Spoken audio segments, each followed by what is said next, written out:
Okay. I think we have to be very concerned because I see it as a test run. I earlier said that I believe that this thing was deliberately started. I don't know who did it, but I believe it was deliberately started to know how the world will react. How will Africa react? How will South America react? How will Asia react? How will government institutions react?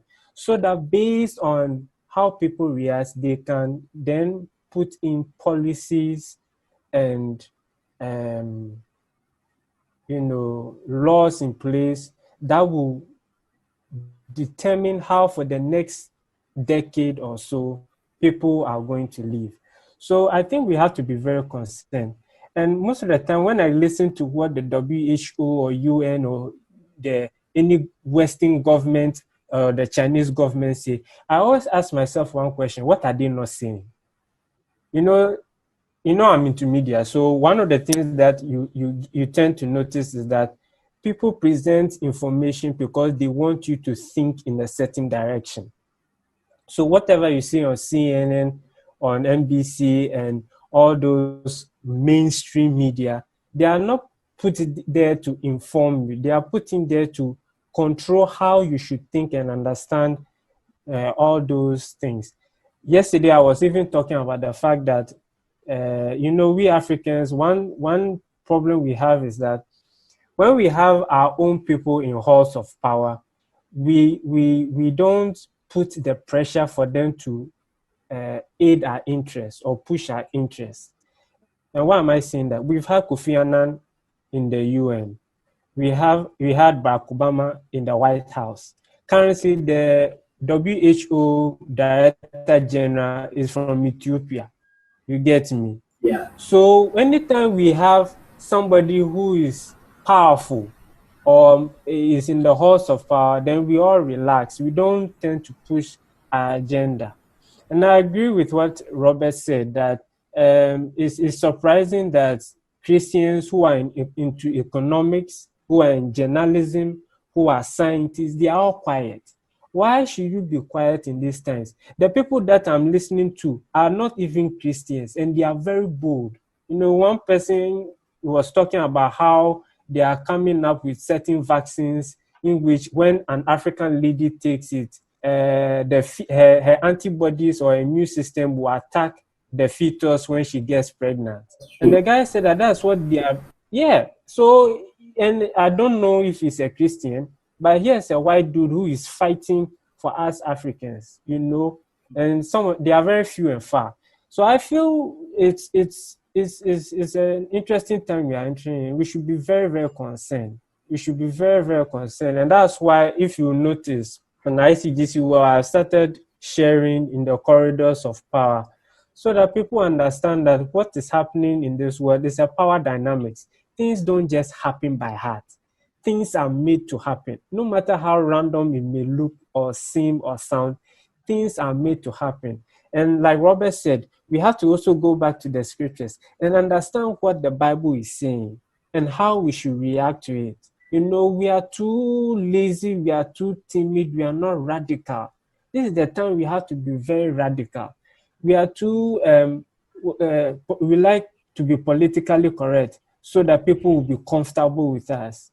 And I don't like that thing, honestly. It's something that has also crept into the church, that we are afraid to speak the truth as it is. When we want to be, because we are afraid that, church members will leave.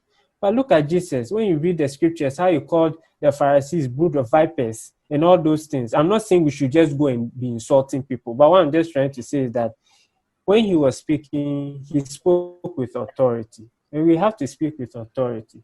And I like what I've forgotten his name. The one at church who used to be at Church of Pentecost. Eric, right? Yeah. Sorry, please come Yeah, Eric. forgive me. No problem, no problem. Yeah, It's fine. your submission on discipleship is extremely important. And I think we need to go back to it. In our church, the structure is not that firm. I've always asked myself, why is it that we go to church, we hear a sermon, And there's no place for people to ask questions. Me, I'm matured in the Lord. I can go and do my own research. I'm fortunate enough that I can go and ask the pastor if I don't understand anything. But there are many people who are not in my position, who may not have the opportunity to ask the pastor a question, or are not spiritually matured enough to understand the scriptures. So I think it's a good thing we need to do, that we need to start discipleship. I think, like we are all talking here, we too on our own, in our own small way, let's also try to disciple people. Let's try to, minister into their life. And then one thing I'll end on is this. I'm really disappointed with the main pastors in Christendom, the ones that we respect. There's this whole back and forth argument going on between them. I don't want to mention names. There's this whole argument as to, one pastor says this is the reason why this is happening, this is, and all this. And understand, as human beings, we can have, different interpretations of what is happening.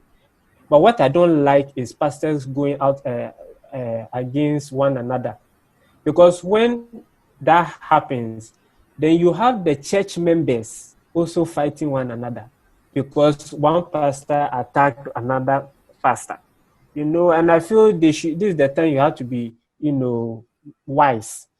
If you know what a certain pastor is saying, we all know is respected, is saying something that you might not agree with him, there's a nice way to go about it. You can call him, or you can openly say that, oh, this pastor says this. I wonder why he says this. I don't really agree, but I'll find out from him, so that people understand that, yes, we can disagree, but we can still talk and communicate. This is not the time for us to be fighting one another. Because when persecution comes, they're not going to say, oh, which church do you belong to? ICGC. Okay, come and pass. Christ Embassy. No. All of us, once you say you are a Christian, whether you are going to Methodist or Church of Pentecost, they are coming after us. So this is the time that we have to see each other as our brother and sister. We must fight for our brothers and sisters. We must protect them. We must encourage them. We must instruct them. We must also learn from them. God is too big to be known by one pastor. That's why it's good to listen to other pastors. If that was the case, then the Bible should only have one book. We have 66 books written from different authors. That means, the Bible itself is letting us know that God cannot be known by only Moses or only Joshua. There are other aspects of him that he has revealed to other people that, we can learn from. So this is one thing that I've noticed that is a bit troubling, that, people are going out of each other. I don't want to mention names. I'm sure maybe by what I'm saying, you might have know the anger I'm going. Okay.